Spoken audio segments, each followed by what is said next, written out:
सुप्रभात। आप सभी बच्चे कैसे हैं?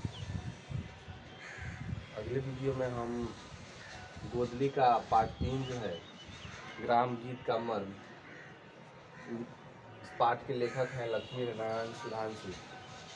तो लेखक का परिचय हम मौखिक रूप से आपको बताए थे और उनकी जीवनी से संबंधित कुछ ऐसी घटना को भी बताए थे जो ऑब्जेक्टिव प्रश्न हमेशा बनते रहता है एग्जाम में।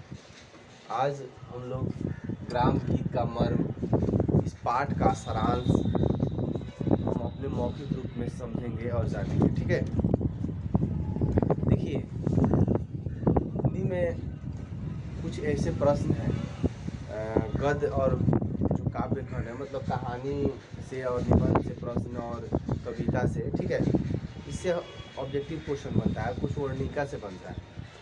तो कुछ बच्चे का कमेंट था, सर हम लोग का प्रश्न उत्तर आप नहीं लिखवा रहे हैं तो कैसे हम लोग लिखेंगे। तो वैसे लड़की को हम बता दें कि देखिए गोदली और वर्णिका का जो उत्तर है 1 से 2 पेज में एक प्रश्न का उत्तर है। तो हम देखिए आप लोग के लिए घर पे मेहनत कर रहे हैं और उसका नोट्स हम तैयार कर रहे हैं। ठीक है, प्रश्न उत्तर जो आपके पुस्तक में है सबका नोट्स तैयार कर रहे हैं और हम आपको एक PDF के माध्यम से आपके ग्रुप में डाल देंगे। वहाँ से आप आसानी से सारे वर्णिका का और गोदली का दोनों का आप लोग प्रश्न उत्तर लिख लीजिएगा। पार्ट बाई पार्ट एकदम सीरियल नंबर से हम उत्तर नोट से तैयार कर रहे हैं घर पे। ठीक है, क्योंकि देखिए यहाँ पे बोर्ड पे हम एक एक प्रश्न लिखवाएं तो हमको लगता है कि एक प्रश्न का उत्तर हम यहाँ से लेकर यहाँ तक 2 बार अगर लिखवाएंगे तब होगा, या 3 बार लिखवाएंगे तब होगा।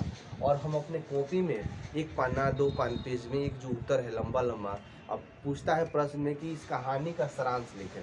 तो मान लीजिए आप कहानी का सारांश का अर्थ हुआ कि पूरा कहानी को निचोड़ को आपको बताना है। ठीक है, तो इसीलिए हम कॉपी में नोट तैयार कर रहे हैं, आपके पास हम भेज देंगे कुछ दिन में, कुछ बना रहे हैं प्रतिदिन हम, और आप लोग वहाँ से लिख लीजिएगा। ठीक है, चलिए आज हम पार्ट 3 को कुछ समझाते हैं, आप लोग समझिए। ठीक है, देखिए कह रहा है कि इस पाठ में जो ग्राम गीत का मर्म है, इस पाठ में सुधांशु, लक्ष्मी नारायण सुधांशु ने ग्राम गीत के मर्म का उद्घाटन करते हुए काव्य और जीवन में उसके महत्व का निरूपण किया है। मतलब इस पाठ में जो ग्राम गीत का मर्म पाठ है, इसमें जो लक्ष्मी नारायण सुधांशु जी हैं, काव्य और जीवन, मतलब जो कविताएं हैं या कह लीजिए लोगों के अंदर का जो बातें हैं और जीवन से संबंधित दोनों को इसमें निरूपित किया है, मतलब इस पाठ में। ठीक है,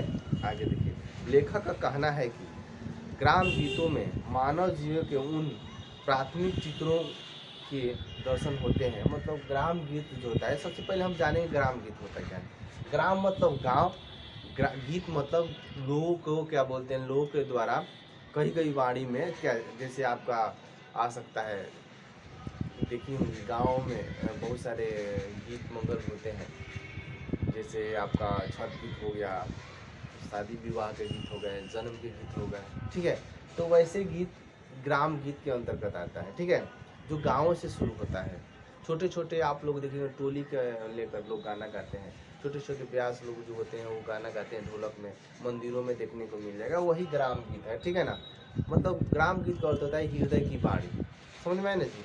अब मतलब मनुष्य के हृदय की जो वाणी होती है, जो आवाज़ होता है, उसी को ग्राम गीत कहा जाता है। ठीक है, आप हमको कई बार आपको हम बता चुके हैं, पाठ के नाम से ही आप उसके अंदर की बातों को जान सकते हैं क्या कह रहे हैं। ठीक है, आगे देखिए क्या कहते हैं कि ग्राम गीत में मानव जीवन के उन प्राथमिक चित्रों के दर्शन होते हैं जिनमें मनुष्य साधारणतः अपनी लालसा, वासना, प्रेम, घृणा और उल्लास एवं निषाद को समाज की मान्य धारणाओं से ऊपर नहीं उठ सका है।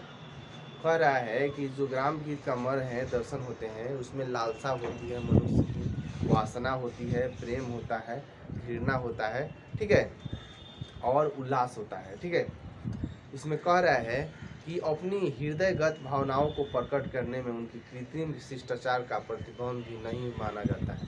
उनमें सर्वत्र रूढ़िगत जीवन ही नहीं बल्कि कहीं कहीं प्रेम, वीरता, क्रोध, कर्तव्य बोध का भी बहुत ही रमणीय राह तथा अंतर विरोधी दिखाया गया है। कई कोई गाना में देखिएगा आप लोग, कहीं कहीं गाना में क्या होता है जी, खूब खुशी वाला रहता है, कोई दुख वाला रहता है, कोई घृणा वाली बातें होती है, किसी के विरोध वाली बातें होती है। वहीं यहाँ कवि कह रहे हैं, ठीक है, यहाँ कह रहा है कि ग्राम गीत जो होता है वो, उसमें बहुत सारे गीत ऐसे होते हैं जिसमें देवी देवताओं को नाम लेकर गाया जाता है, ठीक है। जैसे मान लीजिए दशरथ, राम, कौशल्या, सीता, लक्ष्मण आदि नामों की चर्चा होती है, ठीक है। इसमें क्या होता है जी, इसमें देवी देवताओं के नाम होते हैं और उन्हीं के नाम से पिता के रूप में, बहन के रूप में, स्वामी के रूप में, पत्नी के रूप में, समझ रहे हैं ना, ऐसे होता है। और इसमें बता रहा है कि ग्राम गीत ही कला गीत का आरंभ स्वरूप है। ग्राम गीत क्या है? कला गीत का आरंभ रूप है, ठीक है।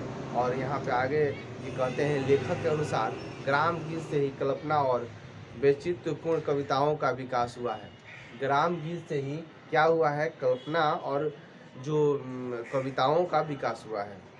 और ये कह रहे हैं, ग्राम गीत की रचना में जिस प्राकृतिक और संकल्प का विधान था, कला गीत में उनकी अपेक्षा करना समुचित न माना गया है, ठीक है।